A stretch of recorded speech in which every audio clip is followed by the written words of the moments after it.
while they were doing these scenes, there was a woman trainer with a little hamster cage with a piece of fur in it. They call it the critter cage. Yeah. They call it the critter. And while they're doing it, they're doing the scene, and the trainer is like this with the critter cage. The dog is on the hood, and the trainer's like meow, meow, shaking the critter cage, and the dog is like trying to get them and laying at their feet in the car, shaking this critter cage. And they would go, dig it up, dig it up. And the dog was trying to get through the windshield to get to this toy, you know. Yeah, and we have to hold our focus on the drama. It was challenging. The great American character, Ed Lauder, was in the film. Daniel, you had some scenes with him. What do you recall of working with the great Ed? I worked with Ed several times after Cujo, but I met him on Cujo, and we became very close, very good friends. And how that happened is I was, not long after Cujo, I was doing this series, and during the pilot I had to fight Ed. He was the bad guy, we were shooting in Vegas. And he always had an enormous protrusion. He had a big nose.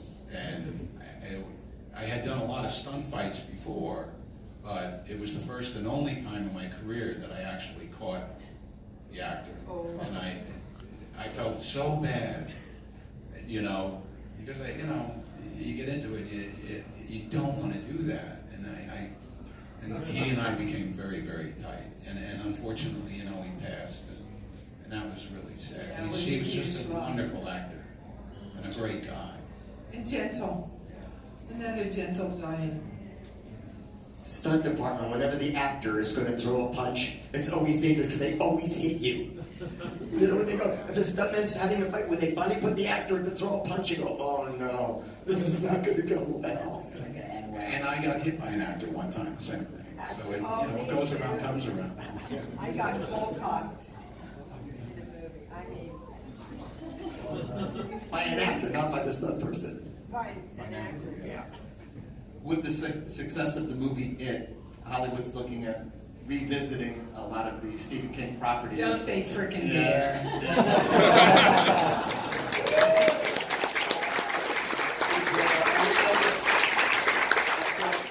Pet Cemetery's coming out next year, and there's rumors that Cujo is being ready for a remake, and there's even talk that Kevin Smith would be directing it, the comedy guy who's been experimenting with horror.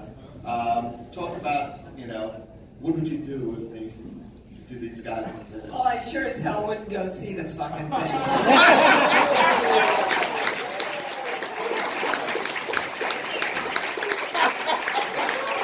How do you really feel? Really, CGI dogs. Yeah. There's a thrill for you. And that's the thing that people love about it, is that there is nothing about it that's fake, and nothing about it that's CGI. And if they were, it would be awful. I can't imagine. Oh, I can't imagine it being any better than what we did. I'm sorry.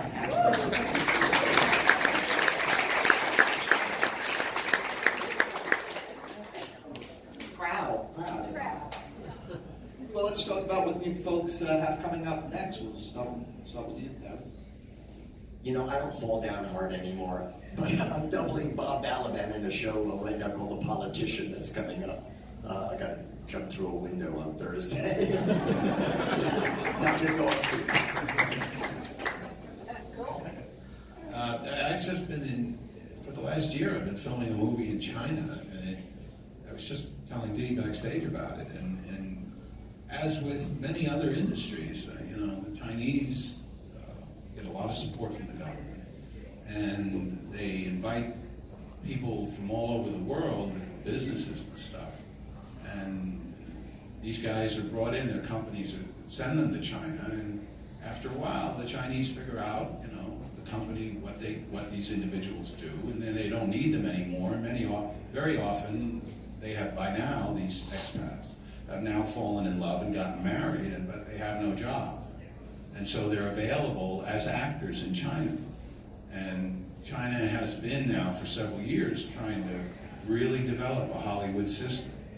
Because the box office, that's what was so incredible, was the box office. The money that can be made in terms of box office over there is just overwhelming. You know, not the entire country isn't doing as well as they like you to think it is. But where I shot in Jindao, I also shot in Beijing and Changsha. The studios that they're building are 3 or 4 times the size of MGM. And that massive stage at MGM, as big as it is, I think it's the biggest one this country has. On this one studio lot alone in Jindao, there were 38 that big. And they were all brand new, all state-of-the-art stages. And yet, while I was there, this movie was the only one that was being shot. And we occupied 4 stages, so there were 34 empty stages. It was like being in a commercial park on Sunday, every day.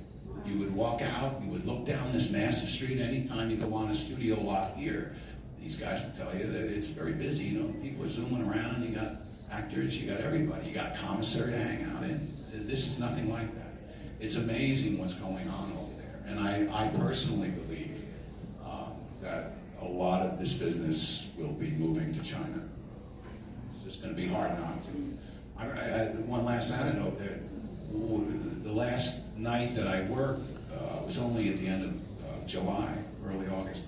I was talking with the director's assistant, and she told me that the movie had just pre-sold for $500 million. And I was like, you are kidding me. How are the people who bought it, how are they going to make any money? And she said, oh, this is going to do $1 billion in box office easy.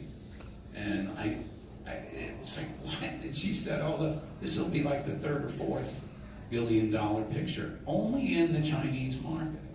It's very different. You don't think, and I think everyone here will attest, and you guys know in your own line of work, things seem to change every 4 or 5 years. I mean, it seems to be a ground-shifting change.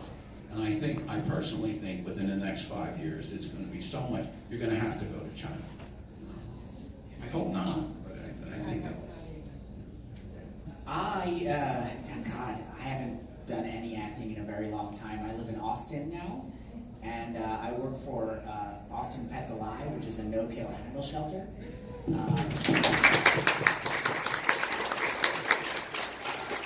APA, Austin Pets Alive, has brought the city of Austin to 99% no-kill in their regular, city-run shelters, because we take in everything else. I don't work with the dogs, unfortunately. I work with the sick cats.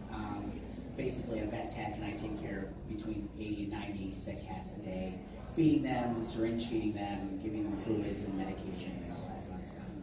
It's really satisfying, but it's really hard work. Did your work on Cujo lead you to this job? I've always loved pets, and I've always wanted to be a veterinarian, but I'm not smart enough to do that. I went to Stanford, actually, to be a veterinarian, and I made it through like about 3 weeks of the first initial, chemistry classes before I had to fail out, because my brain is not that side. Left brain, whatever it is, I just don't have it. So I'm creative. So, 20 years later, I'm trying to figure out what to do with myself in Austin and sort of find my new path. And I thought, well, let's try to get back to being a veterinarian, even though so I found this amazing job, and I love every minute of it. You can attest from the scratches that I have all over my arms from the cats. Nice. And Dee, what's next for you? Well, I've had a stupendous year. I have 5 movies coming out. One is Pinky. And then, of course, that most of you know about is Rob Zombie's 3 from Hell. I just finished NCIS, which should be on the end of October. And I have to tell you, Mark Harmon is the nicest, most beautiful man I've ever worked with. No, he's just really a beautiful person. And everybody on that set was just amazing. I'm doing a TED Talks in October, which has been a really big goal of mine. And I don't know, most of you probably know I have a whole healing practice too, where I teach energetic healing, so I'm very busy with that too. So a very cool, exciting life.